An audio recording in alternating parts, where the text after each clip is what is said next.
ओम शांति। मैं बीके राजेश्वरी सभी आत्माओं का स्वागत करती हूँ। आज मैं आप सबको बताऊंगी कि जब हमारे ऊपर कभी दुविधा आ जाती है तो हम सही निर्णय कैसे लें, जिससे कि हम पे कोई परिस्थिति आई, कोई दुविधा आई, कोई दिक्कत परेशानी आई, उस मुसीबत से हम बाहर निकल जाएं। देखिए, कोई परिस्थिति हो, कोई दुविधा हो, कोई परेशानी दिक्कत कुछ भी बता के नहीं आती। अगर हमें बता के आए तो हम सतर्क हो जाएं, लेकिन बता के नहीं आती तो इसलिए अचानक से आती है और हम परेशान हो जाते हैं कि ये मुसीबत हम पे क्यों आई, ये दुविधा हम पे क्यों आई, ये दिक्कत हम पे क्यों आई।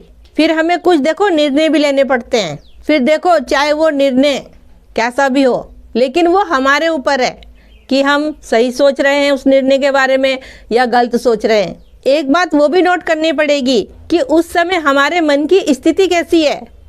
आपके ऊपर कोई दुविधा आई, लेकिन आपकी स्थिति उस समय सही नहीं होगी, उथल पुथल चल रही होगी आपके मन के अंदर कि ये क्या हो गया, तो निर्णय शायद फिर गलत भी हो सकता है और सही भी हो सकता है। वो आपकी सोच पे डिपेंड करता है, वो आपकी स्थिति पे डिपेंड करता है कि आपका निर्णय कैसा होगा, आपका फैसला कैसा होगा। अगर आप उस समय शांत रहोगे, शांत मन से सोचोगे, उस परमपिता परमात्मा को आप याद करोगे, तो आप सही निर्णय ले पाओगे।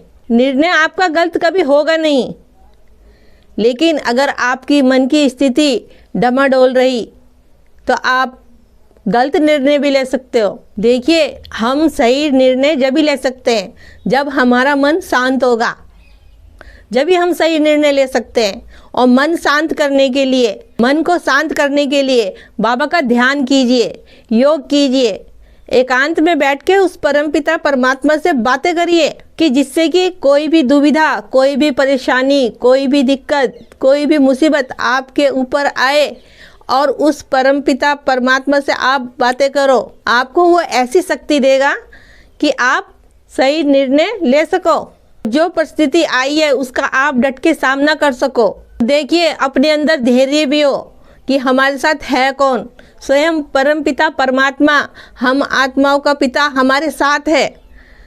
तो फिर काहे को घबराना। देखो, परिस्थितियां आएंगी, लेकिन बाबा को हर घड़ी अपने साथ रखोगे तो आप हर एक परिस्थिति का, हर दुख का, हर परिस्थिति का आप सामना कर सकोगे।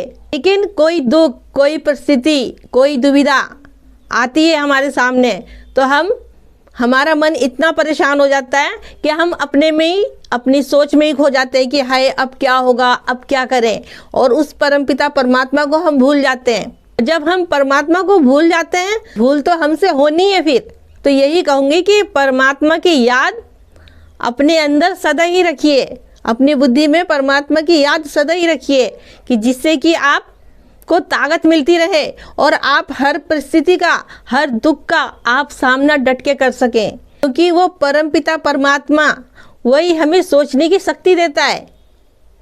क्योंकि चला तो हमें बाबा रहा है ना, भले हम अपने हाथ पैरों से चल रहे हैं, लेकिन हमारे अंदर जो आत्मा हैगी, वो उसका पिता तो परमपिता परमात्मा ही है। तो वो पिता हमारा, वो हमें चला रहा है, तो वो बुद्धि भी हमें वैसी दे देता है, हर परिस्थिति का डट के सामना कर सके और खुश रह सके। तो कभी भी कोई परिस्थिति आए, कोई दुख आए, कोई दुविधा हो आपको किसी बात की, तो कभी भी डरना नहीं है और कभी भी घबराना नहीं है, उसका डट के सामना करना है।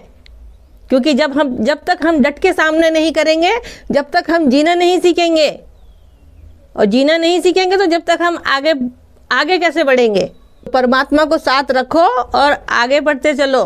मेरा आज की वीडियो का बनाने का यही उद्देश्य है कि कभी भी आपके ऊपर कोई दुविधा आए, कोई दुख परेशानी आए, हमेशा ही बाबा को सदा साथ रखो, तो आप हर परिस्थिति का सामना कर सकते हो। तो ठीक है, फिर चलती हूँ। कल फिर मिलूंगी कोई नए टॉपिक के साथ। जब तक के लिए ओम शांति, ओम शांति।